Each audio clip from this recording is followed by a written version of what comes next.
আমরা রয়েছি কৌশানীর অনাসক্তি আশ্রমে। এটা গান্ধী আশ্রম নামেও পরিচিত। আমরা দেখতে পাচ্ছি এখানে গান্ধীজির মূর্তি করা রয়েছে। গান্ধীজি এখানে 1929 সালে যখন ভারত ভ্রমণে বেরিয়েছিলেন তখন উনি এখানে এসেছিলেন এবং 28 দিন এখানে ছিলেন। এই আশ্রমটার ভেতরটা ভীষণ সুন্দর। গান্ধীজির বিভিন্ন ছবি, তার সাথে বিভিন্ন গুণী মানুষের সাক্ষাৎ, এসবের ছবি ভেতরে রয়েছে। ভেতরে ছবি তোলা নিষিদ্ধ।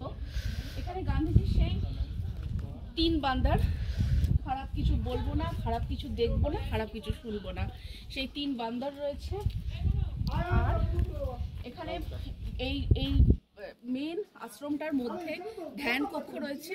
এর ভেতরে অনেক গান্ধীজির সাথে অনেক গুণী মানুষের ছবি, তার বিভিন্ন জীবনের বিভিন্ন মুহূর্তের ছবি আমরা ভেতরে দেখতে পাই। এখান থেকে সুন্দরভাবে কুমায়ুন হিমালয়ের রেঞ্জটা পুরোটা ভীষণ সুন্দরভাবে ভিজিবল।